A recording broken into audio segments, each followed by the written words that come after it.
Data বাস, address বাস, control bus. এই বাসগুলো কিভাবে কাজ করে এই জিনিসটা হচ্ছে আমি একটু দেখব। এটার মধ্যে একটা অপারেশন আছে যেটা হচ্ছে বাস টাইমিং এন্ড ওয়েট।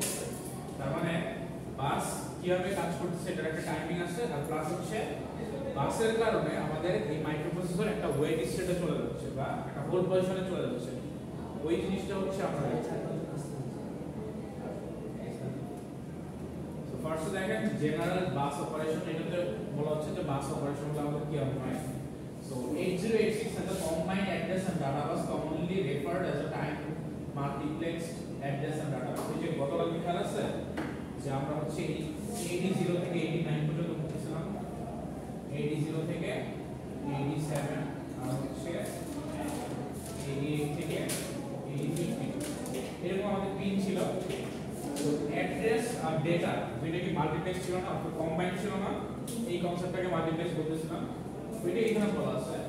এইটা কেন করা হয়েছে? the main reason behind multiplexing address and data over the same pins is the maximum utilization of processor pins।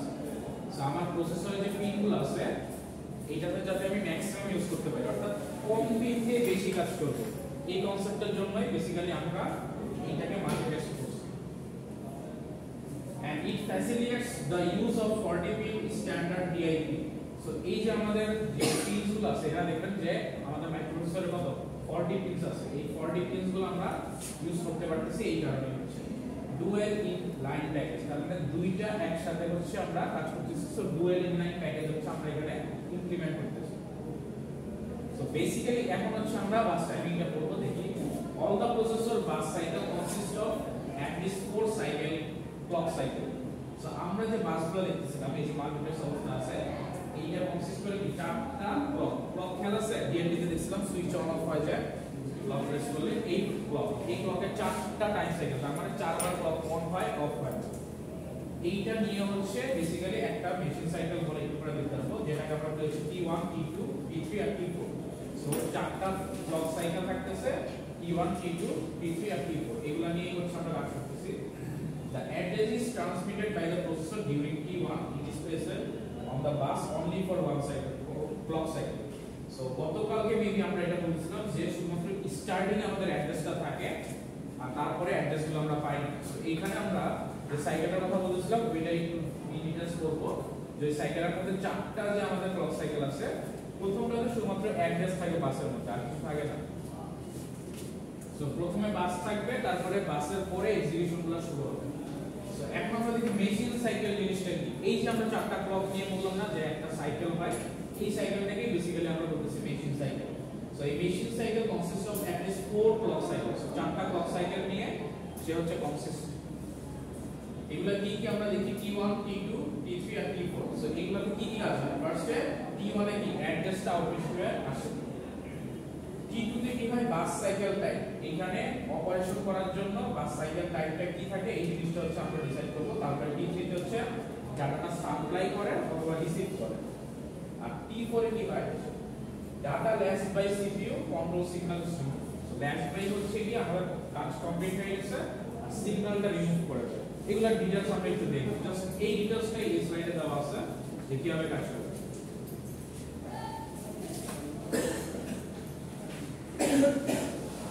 T1 এ দেখি যেটা বলছিলাম the address is placed on the address of data bus। So এখানে data বাস আর address বাসটা place হয়। Control signals আছে ALE DTR specify memory or input output. আমি মেমরির সাথে কাজ করব না ইনপুট আউটপুটের সাথে কাজ করব এটা ডিসাইড হয় এখানে। latch address of the address bus and set direction of the data transfer on data bus। So data ট্রান্সফারের ডিরেকশনটাও সেট করে যে আমি কার সাথে কাজ করব, ডাটাটা কই থেকে কই যাবে, অর্থাৎ মাইক্রোপ্রসেসর থেকে মেমরিতে যাবে নাকি প্রসেসর থেকে ইনপুট আউটপুট ডিভাইসে যাবে, এটা হচ্ছে ডিরেকশনটা সেট করা। T2 তে কি হয় এখানে রিড অর রাইট অপারেশন হয় কিনা সেটা হচ্ছে এখানে ডিসাইড হয়। So 8086 issues RD or WR signal, আর এটা হচ্ছে DEN।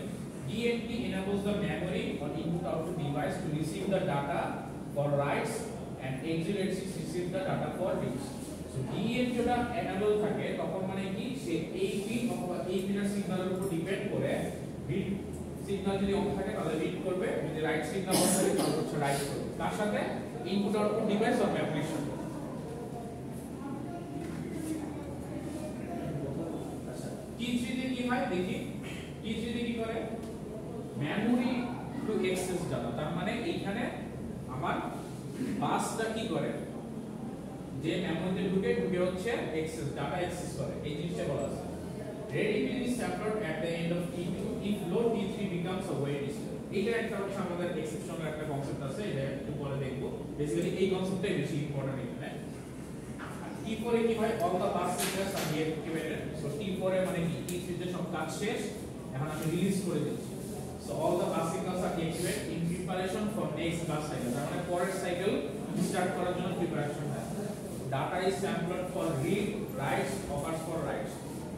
হয় ডাটা রিড করে আমরা রাইট করতেছি, অথবা কোন একটা রাইটের অপারেশন করব, এটার জন্য হচ্ছে কি ডাটাটা প্রিপেয়ার হয় বা রেডি হয় বা স্যাম্পল হয়। বাসের মধ্যে কি রেডি হচ্ছে?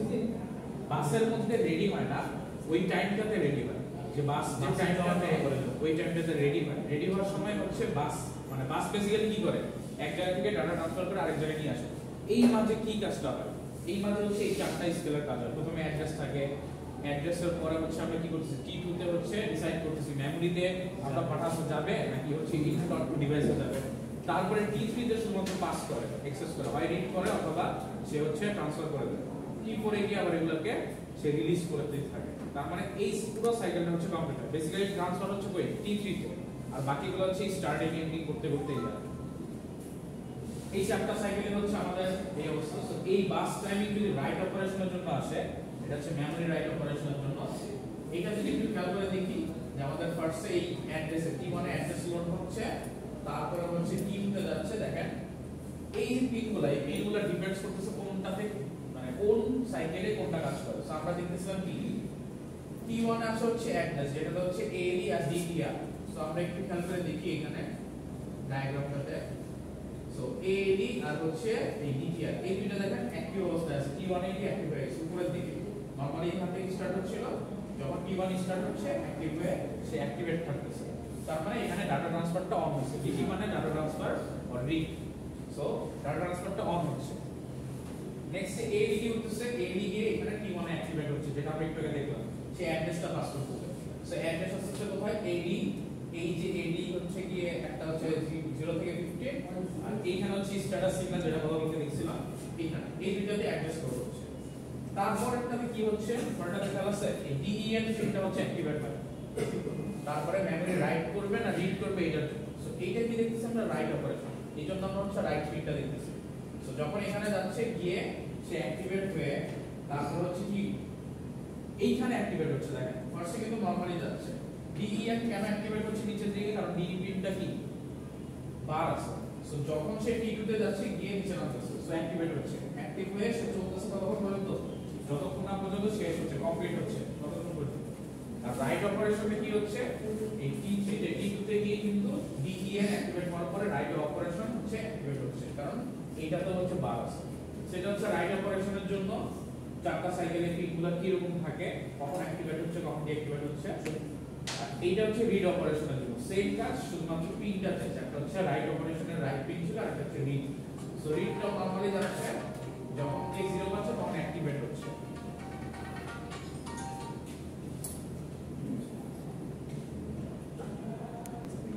সো বেসিক্যালি হচ্ছে জাস্ট রিড আর রাইট পিনের মধ্যে ডিফারেন্স।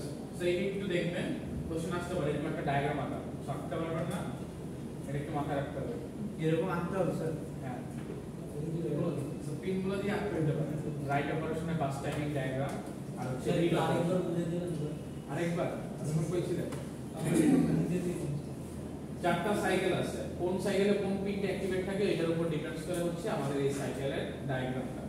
সো ফার্স্টে T1 এ অ্যাক্টিভেট থাকতেছে ALE অথবা DTR, এটা কি করতেছে অ্যাড্রেসের জন্য আমাদের যে বাস, এই বাসটা এই পিনের মাধ্যমে অ্যাক্টিভেট হচ্ছে। আমরা তো যেটা থিওরি এখানে পড়লাম, পড়ে আঁকাইলাম ধরে না, তো ওখানে কোশ্চেনে কি রকম করে থাকছে, কোশ্চেনে ডিরেক্টলি থাকবে, কোশ্চেনে তো আর নতুন কিছু পারবে না, কারণ টাইমিংটা একই রকম থাকে সব জায়গায়। আপনি রিড করলে সবসময় একইভাবে রিড হবে, রাইট করলে সবসময় একইভাবে রাইট হবে। সো এখানে চেঞ্জের কিছু নাই, যে আপনার ডায়াগ্রাম দেখতে অন্যরকম হবে, আমারটা অন্যরকম হবে, এরকম কিছু নাই। আপনি যদি রিড অপারেশন বলা হয়, তার মানে আপনার এই রিড অপারেশনের কাজটা এইভাবেই করতে হবে। T1 এ এগুলো হবে, T2 তে এটা হবে, T3 তে মানে রিড অপারেশন এরকম আর রাইট অপারেশন চেঞ্জেস এর কিছু নাই, বাট কোন সাইকেলে কোনটা হচ্ছে ওইটা হচ্ছে আপনি এখান থেকে বুঝতে পারবেন। সো T1 সাইকেলটাতে আমরা অ্যাড্রেস লোড করতেছি আউটপুট হিসেবে। সো অ্যাড্রেস আমরা ALE পিনটা আর ডাটা ট্রান্সফার হচ্ছে, সো ডাটা ট্রান্সফারের পিনটি অ্যাক্টিভেট থাকবে। T2 তে কি করতেছি, T2 তে হচ্ছে রিড হবে না রাইট হবে, অর্থাৎ মেমোরিতে রিড করতেছে না রাইট করতেছে, এই পিনটা অ্যাক্টিভেট থাকবে, যেটা অ্যাক্টিভেট থাকবে ওইটা কাজ করবে। আর DN এইটা ডিসাইড করতেছে আমি ইনপুট আউটপুট ডিভাইসের সাথে রিড করব রাইট করব নাকি মেমোরির সাথে রিড করব রাইট করব। T3 তে কি হচ্ছে, এই টাইপের ডাটা ট্রান্সফার হচ্ছে, অর্থাৎ মেমোরিতে অ্যাক্সেস করে ডাটাগুলো হচ্ছে সে প্রোভাইড করতেছে, কোন একটা জায়গায় নিয়ে যাচ্ছে বা নিয়ে আসছে। আর T4 এ কি হচ্ছে, যখন এই ডাটা ট্রান্সফারটা কমপ্লিট, বাস বেসিক্যালি কি করে, হয় অ্যাড্রেস পাস করে অথবা ডাটা পাস করে বা কোনো সিগন্যাল পাস করে। যখন কমপ্লিট সে কি করবে, সবগুলো সিগন্যাল ডিঅ্যাক্টিভেট করে দিবে, তারপরে সাইকেল স্টার্ট করার জন্য প্রিপারেশন নিবে। সো এইখানে ওই কাজটাই হয়েছে যে T1 এ সে অ্যাড্রেসগুলো লোড করলো, এই টাইপটাতে কি ছিল, ALE পিনটা আর হচ্ছে ADT পিনটা এই দুটো অ্যাক্টিভেট। সো যখন T1 টা স্টার্ট হলো অ্যাক্টিভেট হয়ে গেল। এখানে কি ডাটা ট্রান্সফার মানে পুরোটাই ডাটা ট্রান্সফার হচ্ছে পাসগুলো, সো এইটা অলওয়েজ অ্যাক্টিভ থাকে T1 তে। আর এইখানে ALE কি হচ্ছে, প্রথমবার অ্যাড্রেস নিচ্ছে, তো সে শুধুমাত্র প্রথমবার অ্যাক্টিভেট থাকছে। সেকেন্ড সাইকেলে কি হচ্ছে, সেকেন্ড সাইকেল হচ্ছে এই যে ডাটাগুলো আছে এই ডাটাগুলো হচ্ছে আমাদের পাসিং শুরু হবে। তার জন্য আমাদের কি এই রাইট অপারেশনটা অন করতে হবে, আর DEN এইটা হচ্ছে কি অ্যাক্টিভেট থাকতে হবে। সো DEN এখানে 0 চলে আসছে, 0 মানে অ্যাক্টিভেট, যেহেতু বার আছে, সো অ্যাক্টিভেট হয়ে গেছে T2 তে। তারপরে কি রাইট একটা অ্যাক্টিভেট হয়ে গেছে এখানে T2 তে। গিয়ে কতক্ষণ পর্যন্ত, যতক্ষণ পর্যন্ত T3 শেষ হয়েছে, তারপরে গিয়ে সে অফ করছে এখানে, তার আগে অফ করছে। তার মানে আগে রাইট অপারেশন শেষ হবে, তারপরে DEN টা শেষ হবে। আর এর মাঝখানে হচ্ছে T3 তে হচ্ছে আমাদের ডাটাটা ট্রান্সফার হলো, এই যে এখানে ডাটার কথা বলা আছে, ডাটা ট্রান্সফার হচ্ছে আর স্ট্যাটাসটা, আর লাস্টে গিয়ে সবগুলোই কি জাস্ট ডিসেবল হয়ে যায়। এইটাই হচ্ছে ডায়াগ্রাম। সেম কনসেপ্টটা হচ্ছে আমাদের রিড অপারেশনেও, শুধুমাত্র এই পিনটা আগের বার ছিল রাইট, এবার হচ্ছে রিড। কনসেপ্ট হচ্ছে সেম। রিড অপারেশনে হচ্ছে আমাদের জাস্ট মেমরি থেকে রিড করে নিয়ে আসে, আর রাইট অপারেশনে হচ্ছে মেমরিতে কোনো কিছু ইনপুট আউটপুট ডিভাইসে কোনো কিছু রাইট করতেছে। মানে স্যার পুরোটা মুখস্থ বিষয়। মুখস্থ বলতে মনে রাখবেন যে কোন সাইকেলে কি হয়, মুখস্থ করলে প্রবলেম, ভুলে গেলে সমস্যা। আপনি কঠিন লাগবে স্যার, কঠিন লাগলো, বাসায় গিয়ে প্র্যাকটিস করবেন, একটু পড়ে দেখবেন, পড়ে দেখে প্র্যাকটিস করলে এক দুইবার তাহলে আর কঠিন লাগবে না। যদি একদম জাস্ট এটা দেখেই চলে আসেন লিখতে, তাহলে প্রবলেম হবে। আচ্ছা, এখন আসি ওয়েট স্টেপ। এটাই হচ্ছে বেসিক কনসেপ্ট, এটা হচ্ছে ইম্পর্টেন্ট কনসেপ্ট। ডায়াগ্রাম আর এগুলাই বেশি ইম্পর্টেন্ট, এই স্লাইডটা আর ডায়াগ্রামটাই বেশি ইম্পর্টেন্ট স্লাইড। আচ্ছা, এটাতে কি বলতেছে দেখেন, বেসিক্যালি এখানে যে জিনিসটা বলতেছে যে আমাদের যে মাইক্রোপ্রসেসর সে হচ্ছে মাঝে মধ্যে ওয়েট স্টেটে চলে যায়। কখন ওয়েট স্টেটে চলে যায়, যখন প্রসেসর র‍্যাম এর মধ্যে তাদের কোনো সামঞ্জস্য থাকে না, অর্থাৎ কম্বিনেশন থাকে না। মনে করেন আপনার র‍্যাম থেকে কোনো একটা ডাটা নিয়ে আসতে হবে, এটা আপনার প্রসেসর বললো আমাকে একটা ডাটা, এখন প্রসেসর স্পিড কত থাকে বলেন তো? নরমালি আমাদের এখানে ধরেন 4 গিগাহার্টজ একটা প্রসেসর, খুবই ভালো প্রসেসর, আর এইখানে র‍্যাম কত থাকে? 3200 মেগাহার্টজ থাকে না? এরকম থাকে না? অনেক কম। সো এই যে 3200 মেগাহার্টজ আর আপনার প্রসেসর হচ্ছে গিগাহার্টজ, প্রসেসর যখন কমান্ড দেয় খুব ফাস্ট কমান্ড দিবে না, কিন্তু র‍্যাম থেকে আসতে কি এত তাড়াতাড়ি পারবে? কারণ র‍্যাম নিচে যাবে, র‍্যামের খুবই স্লো, সো র‍্যাম কি অনেক টাইম নিবে, নিয়ে আস্তে আস্তে ঘুরে ঘুরে খুঁজে বের করে তারপর প্রসেসর নিয়ে আসবে। এই যে একটা কমান্ড দিল, এখন এমন একটা কমান্ড দিতে পারে যে তার একটা ডেটা লাগবে প্রসেসরে, এই ডেটা ছাড়া প্রসেসর কাজটা করতে পারবে না। সাপোজ সে a + b করবে, a এর ভ্যালু আছে র‍্যামের এই জায়গায়, b এর ভ্যালু আছে এই জায়গায়, এখন a আর b কে যদি সে নিয়ে না আসে দেখি এক্সিকিউশন করতে পারবে? করতে পারবে না। So a K say call দিল যে a এর ভ্যালু লাগবে, b এর ভ্যালু লাগবে। এখন প্রসেসরের স্পিড প্রচুর ফাস্ট, প্রসেসর বলে আমাকে দেন জলদি, কিন্তু র‍্যাম খুঁজতে খুঁজতে অনেক টাইম নিচ্ছে। এই যে একটা টাইম ওয়েস্ট করছে না, এই টাইমটাতে প্রসেসর কি করতেছে? প্রসেসর তখন ওয়েট স্টেটে বসে থাকতেছে যে এই ভ্যালু না আসা পর্যন্ত আমি কিছু কাজ করতে পারবো না। সো এই জন্যই দেখবেন যে আপনাদের প্রসেসর যতই ভালো হোক, র‍্যাম যদি ভালো না হয় তাহলে দেখবেন যে আপনার পিসি স্লো। এই জন্য প্রসেসর আর র‍্যামের সাথে একটা কম্বিনেশন থাকা লাগে, যে আমি যদি র‍্যাম খুবই স্লো নিলাম কিন্তু প্রসেসর খুবই ফাস্ট নিলাম, কিন্তু আমার কাজ দেখবেন যে স্পিড পারফরম্যান্স পাচ্ছে না, পারফরম্যান্স খুবই দুর্বল আছে। এই কনসেপ্টটাই বেসিক্যালি বলা আছে এখানে, যে a wait state is a situation which a computer processor is waiting for the completion of some event before resuming activity. So কোন একটা ইভেন্ট কমপ্লিট করার জন্য সে ওয়েট করে। a program or process in a wait state is inactive for the duration of the wait state. So যখন wait state থাকে তখন কি আমাদের যে প্রোগ্রাম বা প্রসেস এটা হচ্ছে ইনঅ্যাক্টিভ অবস্থায় বসে থাকে। কারণ কি আমি হয়তো কিছু ডাটা পাচ্ছি না, এই ডাটার জন্য হচ্ছে আমি ওয়েট করতেছি। ডাটাটা আমি পেয়ে গেলে দেন এক্সিকিউশনটা হচ্ছে আমি স্টার্ট করতে পারবো বা পরের যে স্টেপ ওটা কমপ্লিট করতে পারবো। নেক্সট দেখেন বলা আছে when a computer processor works at a faster clock speed than the random access memory RAM that send its instruction it is set into go into a wait state for one or more clock cycles so that it is synchronized with RAM speed. So কি করতেছে এখানে বলা হচ্ছে যে যখন আপনার processor খুব fast কাজ করতেছে, ক্লক সাইকেল খুবই ফাস্ট কাজ করতেছে, সে যখন একটা ইনস্ট্রাকশন প্রোভাইড করার পরে সে কিছু সাইকেল বসে থাকে। কেন বসে থাকে? যাতে RAM এর সাথে সে সিনক্রোনাইজ করতে পারে, অর্থাৎ RAM কিছু ডাটা নিয়ে আসবে, এই টাইমটা যাতে অ্যাডজাস্ট করতে পারে, এই জন্য সে ওয়েট স্টেটে চলে যায় বা ওয়েট স্টেটে বসে থাকে। নেক্সট একটু বলা আছে যে in general the more time a processor spends in wait states the slower performance of that processor. Wait স্টেটে কখন বসে? যখন সে কোনো ডেটা পায় না বা কোনো কিছু এক্সিকিউশন কমপ্লিট করতে পারে না, তার মানে সে ওয়েট স্টেটে বসে আছে ডেটার জন্য। ডেটা পেলে সে কাজ করবে। এখন আমি যখন নরমালি কোনো একটা কিছু রান দেই, আমি কি দেখতে পাই যে আমি রান দিছি, আমার টাইম লাগছে 5 মিনিট, 5 মিনিট আমার টাইম লাগছে। আমি কিন্তু ধরেই নেই যে এই টাস্ক কমপ্লিট করতে 5 মিনিটস লাগছে, বাট এই টাস্ক কমপ্লিট করতে হয়তো দেখা গেছে আমার টাইম লাগছে হচ্ছে 1 মিনিট ম্যাক্স। বাকি টাইম লাগছে কি র‍্যাম থেকে নিয়ে যাইতে এইরকম কাজে সে স্পেন্ড করতেছে। বাট এই যে স্পেন্ডিং এ কিন্তু অনেক টাইম চলে গেল, ততক্ষণে কিন্তু প্রসেসর ওয়েট স্টেটে চলে ছিল। সো এই কনসেপ্টটাকে আমরা বলতেছি যে ওয়েট স্টেট, যে র‍্যাম এর স্পিড আমাদের প্রসেসরের মতো না স্লো, বাট যেহেতু আমাদের এই র‍্যাম নিয়ে কাজ করতে হবে, আমরা এর থেকে বেশি ভালো র‍্যাম নিয়ে কাজ করতে পারবো না, কারণ এটা অনেক কস্ট হয়ে যায়। তো তখন আমরা কি করতে পারি? তখন হচ্ছে প্রসেসরকে ওয়েট স্টেটে ফালায় বসে রাখতে পারি, বাট এটাতে কি হয়? পারফরম্যান্স ড্রপ করে। আচ্ছা, ওয়েট স্টেটস আর pure waste of processor performance, যেটা অলরেডি বলছি যে একদম টাইম ওয়েস্ট করে পারফরম্যান্স হচ্ছে লস করে। Modern design try to eliminate to hide them using a variety of techniques. So এই টেকনিক চেঞ্জ করতেছে ডিফারেন্ট টাইপ অফ, যে টেকনিকের মাধ্যমে তারা ট্রাই করতেছে যে আমি স্পিডটা কিভাবে কোলাবোরেশন করে কমানো যায়, অর্থাৎ পারফরম্যান্স ম্যাক্সিমাম করা যায় কিভাবে। এটার জন্য অনেক কিছু ইউজ করে। ফার্স্ট আমরা সবাই জানি CPU caches. So cache memory use করে না, যে মেমরি আর প্রসেসরের মাঝখানে আরেকটা মেমরি ইউজ করে, যেটা হচ্ছে খুবই ফাস্টার থাকে, বাট এইটা হয়তো কম সাইজ থাকে। এখন মনে হয় হাইয়েস্ট 32 MB দেখছি ম্যাক্স, এর বেশি এখন পর্যন্ত আমি দেখি নাই। সো 32 MB পর্যন্ত হচ্ছে দেওয়া, সো ম্যাক্স হচ্ছে এই পর্যন্ত থাকে।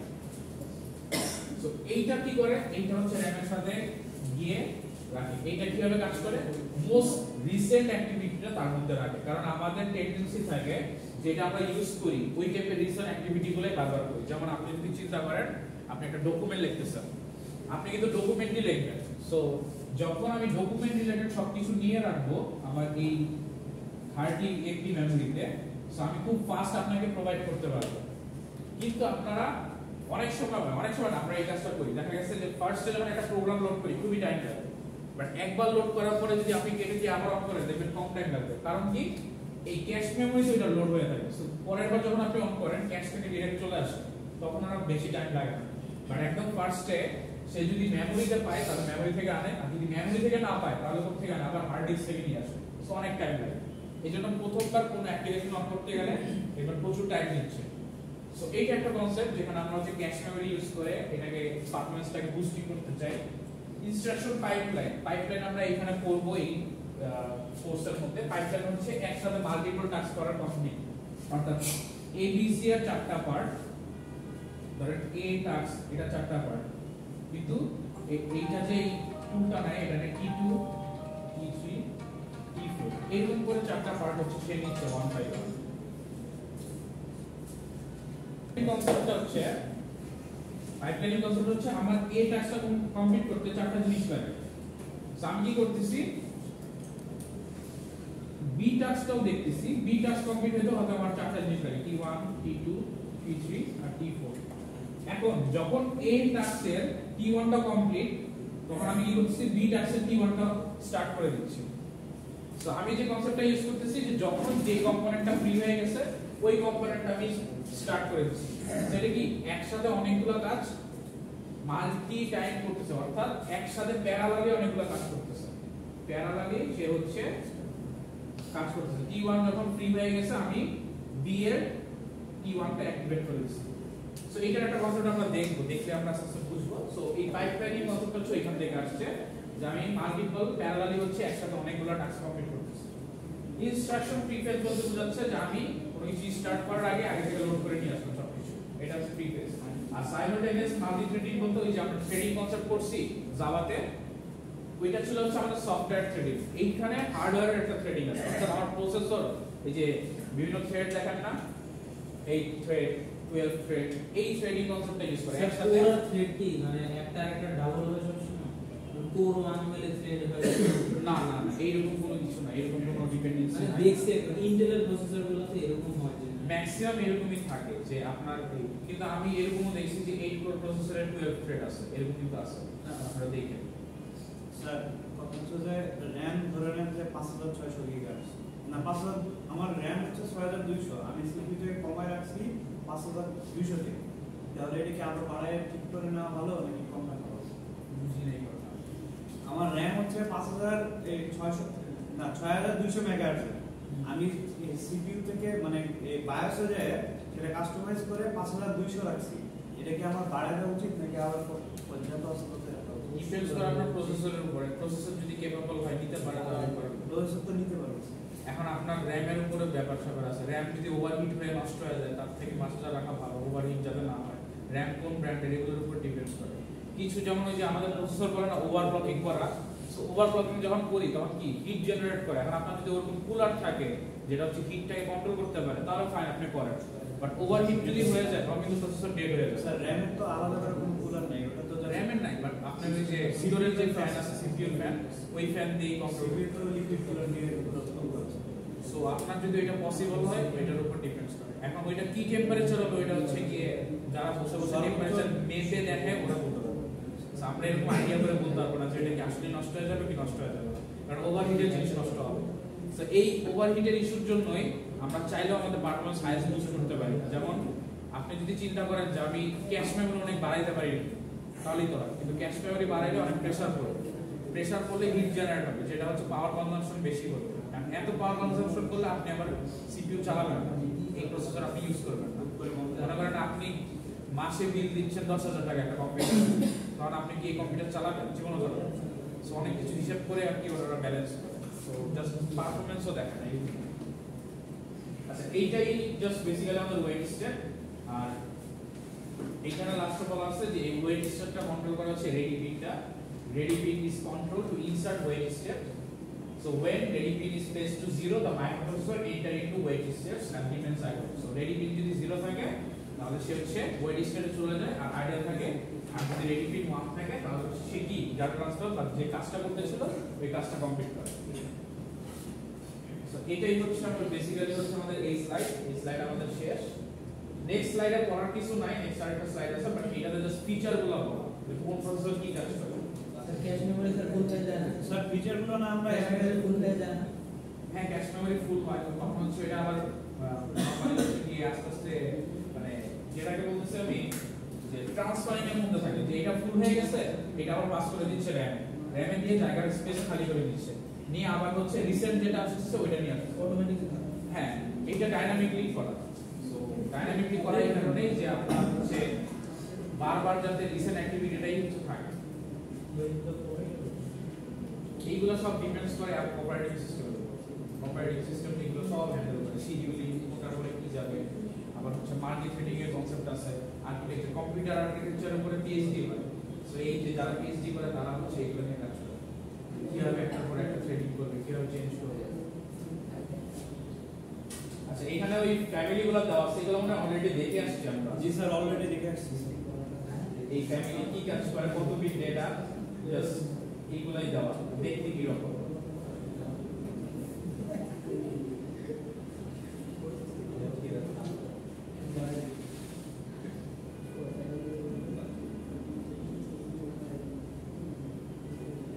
আচ্ছা এখানে জাস্ট একটু দেখেন, এখানে পড়ানো বলতে তেমন কিছু নাই, জাস্ট একটু আপনারা ফ্যামিলি দেখতে পারেন, জাস্ট এটা কি কাজ করে।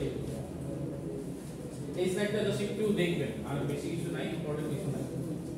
সো এটার মধ্যে ফ্যামিলিগুলো দেওয়া আছে, যেটার মধ্যে হচ্ছে আমরা কি শিখতেছি 8086 এটার আপডেট ভার্সনগুলো আছে দেখেন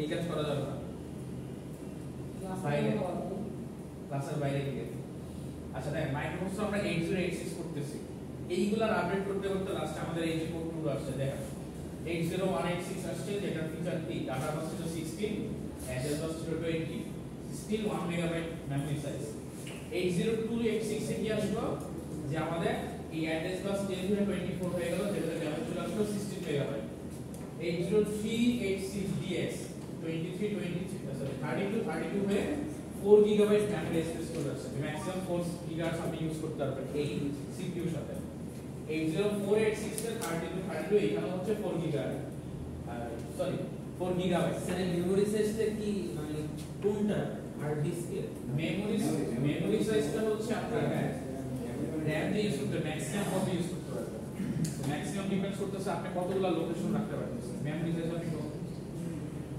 পরে আসলে কি Pentium 4 আমরা কি করি এই 64 বিট দেখছেন ভালো করছেন Pentium 4 64 বিট টাকা থাকে জীবন অবস্থা নেই এগুলো কি আরে জানো 64 বিট 32 বিট এইটা কি জানো সফটওয়্যার ইনস্টল করতে গেলে লাগে সো বেসিক্যালি এগুলো হচ্ছে এই ডাটাবেসের কথা বলতেছি সো ডাটাবেস 64 বিট অ্যাড্রেস হচ্ছে 40 বিট ম্যাক্সিমাম হচ্ছে 1 টেরাবাইট পর্যন্ত আপনারা ইউজ করতে পারেন কিন্তু এত ক্যাপাসিটি পর্যন্ত প্রসেসর নিতে পারবে আচ্ছা এইটারই ডিটেইলস বলা আছে যে এগুলো কবে থেকে ইনভেনশন হয়েছে কি কাজ করে জাস্ট এগুলো একটু রিডিং করবেন দেখতে কি রকম দেখেন স্যার 64 বিট ইয়ার যদি একটা প্রসেসর হয় আর আমি যদি একটা অ্যাপ্লিকেশন 32 বিটের চালাই তাহলে বাকি যে 32 বিটের যে বাসগুলো খালি আছে চালাতে পারবেন না চালানো যায় 60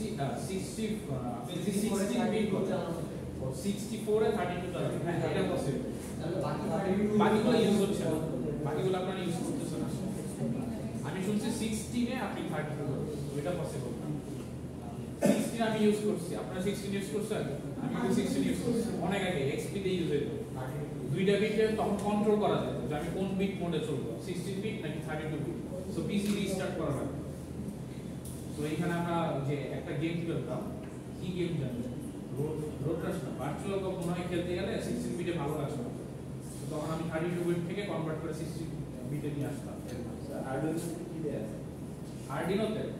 আরডিনোতে তো এই প্রসেসরের 16 বিটের ইয়া নাই আরডিনোতে মনে হয় 8 দেওয়া আপনার পিন না 8টা 14টা থেকে 16টা হ্যাঁ ওইটা ডাটা ট্রান্সফার ডিজিটাল পিন হচ্ছে আসলে সো আপনার মতো মনে হয় আছে এই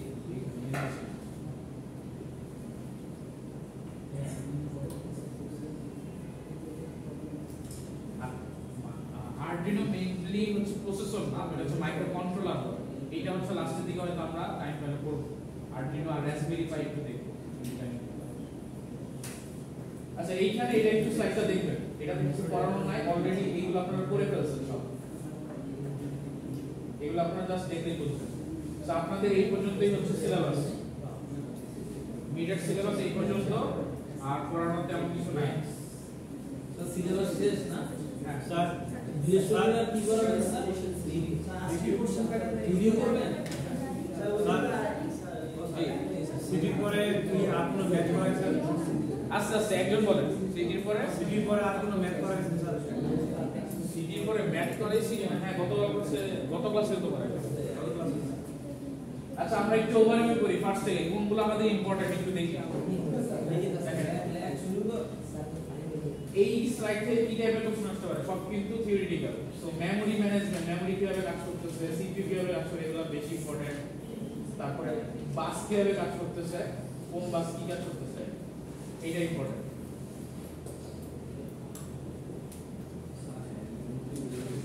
সো বাস মেমরি এগুলো হচ্ছে এটাতে দেখবেন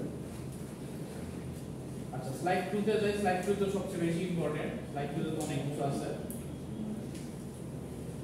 স্লাইড 2 তে আপনাদের এই যে ইন্টারাপ্টগুলো আছে ইন্টারাপ্টগুলো দেখবেন এর মধ্যে আমাদের কি ডিএমএ কন্ট্রোলারের ম্যাথ আছে ম্যাথ তো মাস্ট বি আসবে তারপরে এইখানেও আরেকটা ম্যাথ আছে ম্যাথ না ইনপুট আউটপুটের একটা ক্যালকুলেশন আছে স্যার এটা সিটিতে ছিল না স্যার ছিল এই ইনপুট পিন আউটপুট পিনের এইটার যে ক্যালকুলেশন আছে যে হেক্সাডেসিমাল থেকে বাইনারিটা কনভার্ট করে দেখতে হয় এটা দেখবেন এইটা ইন্ডিভিজুয়ালও দেখবেন, প্যারালালও দেখবেন, দুইটাই দেখবেন।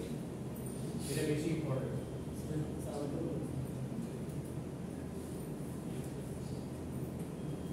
এই যে অ্যাডভান্টেজ ডিসঅ্যাডভান্টেজ এগুলো দেখবেন, এগুলো কিন্তু আসতে পারে।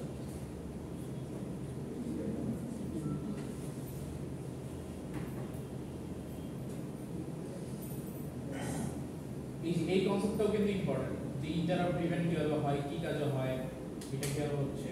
সো ইন্টারাপ্ট গুলো ইম্পর্টেন্ট, অ্যাডভান্টেজ ডিসঅ্যাডভান্টেজ, আর হচ্ছে যে এই যে ম্যাথের ক্যালকুলেশনগুলো দেখলেন, এগুলো কিন্তু ইম্পর্টেন্ট। ডিএম এর এই ডায়াগ্রাম আসতে পারে, ডিএম এ কিভাবে কাজ করতেছে।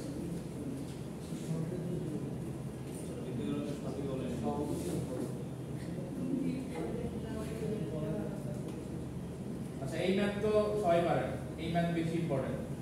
এই ম্যাথ মনে করেন আছে, এটা সবাই বুঝে যে এই ম্যাথ আসবে কিছু করার। আচ্ছা, এখন স্লাইড 3 তে আসি। স্লাইড 3 এর কি অবস্থা দেখি। স্লাইড 3 নিচেটা। স্লাইড 3 এর দুইটা ডিভিশন আছে। আচ্ছা, স্লাইড 3 আর স্লাইড 9 অলমোস্ট সেম, এটার মধ্যে ফিচারস গুলো জাস্ট দেওয়া আছে।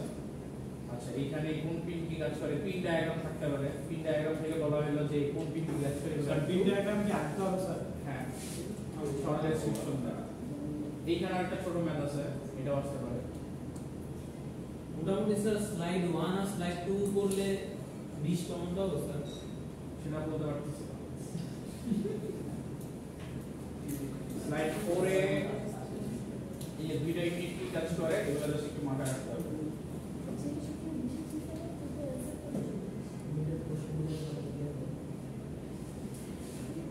একটা ডেমো কোশ্চেন আপলোড দিতে পারবেন। অ্যাসাইনমেন্ট দিব, একটু মনে করেন আমাকে, আমি অ্যাসাইনমেন্ট দিব। কালকে না বলছিলেন হোমওয়ার্ক দিবেন স্যার, এটা মানে অ্যাসাইনমেন্ট দিবেন ইয়ার। হ্যাঁ, এটা আমার খেয়াল নাই, আমাকে একটু মনে করেন। যদি আজকের মধ্যে না দেখি, হয়তো আমাকে একটু ফোন দিয়ে মনে করেন। আচ্ছা, এখানে রেজিস্টার কোনটা কি পারপাস, এগুলো একটু মাথায় রাখবেন। রেজিস্টার কোনটা কি কাজ করে।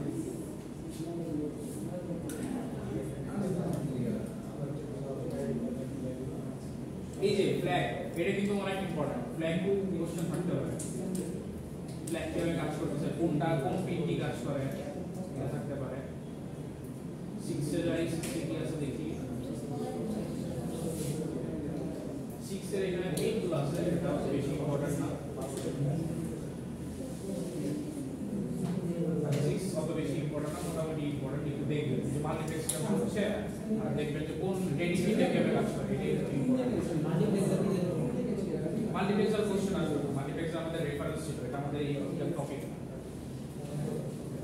আচ্ছা, এইখানে কি একটা ম্যাথ দেখছিলাম না গতকালকে, এই ম্যাথটা ইম্পর্টেন্ট। মানে টোটাল 3টা ম্যাথ আছে স্যার। আপনি কাউন্ট করেন, আমি জানি না। স্লাইডে ম্যাথ পাইলে আর এইখানে ওই যে একটা আছে না, টেবিল দেওয়া ছিল না, কোনটার সাথে কোনটা কাজ করবে, এটা ইম্পর্টেন্ট আছে। এই ফিজিক্যাল অ্যাড্রেস বের করা, প্লাস হচ্ছে কোন টেবিলের সাথে কোনটা অ্যাড করতে হবে। এই যে এই টেবিল থেকে হচ্ছে জেনারেট করে আপনাকে সলভ করা, সেই দুইটাই কিন্তু ইম্পর্টেন্ট। এটা ইজি আছে। এগুলো ইজি, বেশি কিছু না, টেবিল দিয়ে গুণ করে জাস্ট অ্যাড করবে।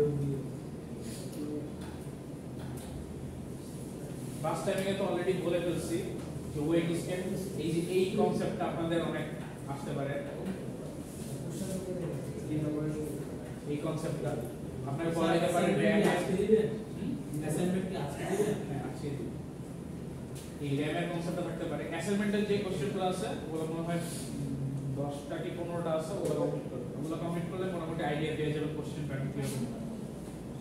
আচ্ছা, এইখানে হচ্ছে এই যে ক্লক স্পিড, এখানে পারফরম্যান্স কেন ড্রপ করতেছে, এই কনসেপ্টটা আপনাদের জানা থাকবে। সো এখানে একটা কোশ্চেন থাকতেই পারে। আর এই যে ডায়াগ্রাম, দুইটা ডায়াগ্রাম, রিড অপারেশন আর রাইট আর একটু অপারেশন। সহজ করে বলা যাবে না স্যার কোনটা কোনটা?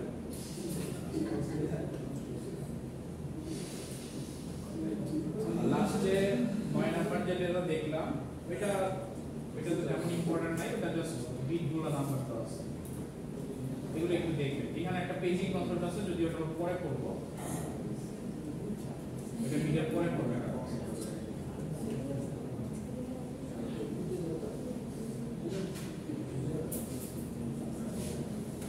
তো বুঝতে পারছেন কি কি ইম্পর্টেন্ট টপিক। এখন বলেন স্লাইড 1 থেকে কি ইম্পর্টেন্ট ছিল?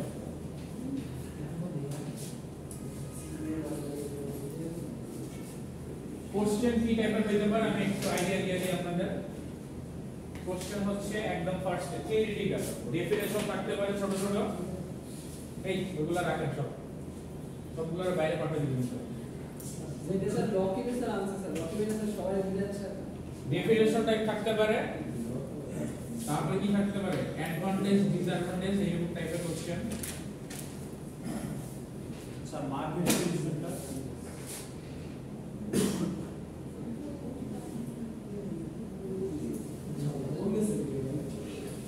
ডিফারেন্সিয়েট করতে বলা যেতে পারে যে দুটোর মধ্যে ডিফারেন্স এইগুলো থাকতে পারে। ম্যাথ তো থাকবে মাস্ট, ম্যাথ কোশ্চেনগুলো থাকবে। ম্যাথ কি কি আছে আমাদের? তিনটা আছে। একটা হচ্ছে প্রথমে ইনপুট আউটপুট, এটা ম্যাথ না, জাস্ট একটা ক্যালকুলেশন। তারপর হচ্ছে ডিএমএল ম্যাথ আছে আমাদের, তারপর হচ্ছে মেমরি ম্যানেজমেন্টের ম্যাথ আছে। এই টাইপের এই তিনটা ম্যাথই আছে, আর বেশি একটা ম্যাথ নাই। তারপর দেখবেন আর কোনো কিছু বাদ করছে কিনা ম্যাথ। ম্যাথ টাইপের কোশ্চেন থাকতে পারে। আর হচ্ছে কি ফিগার ড্র, ডায়াগ্রাম আর ফিগার,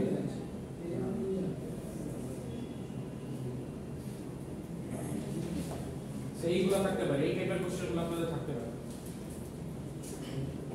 তো সবাই বাসায় যান, আস্তে আস্তে হচ্ছে পড়াশোনা করেন, অনেক টাইম আছে এখন পর্যন্ত। আর বৃহস্পতিবার আপনাদের হচ্ছে ক্লাস হবে একটা, এক্সট্রা ক্লাস বলা আছে, মেকআপ ক্লাস। কয়টা দিকে স্যার? ওইটা হচ্ছে আপনাদের 11:30 থেকে দেওয়া, তো 11:30 থেকে 1টা পর্যন্ত দেওয়া ওই ক্লাসটা হবে। আপনাদের অ্যাসাইনমেন্টগুলো দেওয়া হবে, অ্যাসাইনমেন্টগুলো করেন। এর মাঝখানে যদি কোনো প্রবলেম হয় ওই দিন আমাকে দেখায় যে এইটা প্রবলেম। আর অ্যাসাইনমেন্টের ডেট কবে লাস্ট? যেদিন এক্সাম দিবেন ওই দিন দুপুর পর্যন্ত, অর্থাৎ যেদিন এক্সাম 8 তারিখ পর্যন্ত টাইম। 9 তারিখে আমি নিব না। এন্ড এটা কিন্তু খুবই স্ট্রিক্টলি বলা, আমি কিন্তু অ্যাসাইনমেন্টের পরের দিন নেই না। স্যার অ্যাসাইনমেন্ট পরীক্ষা করে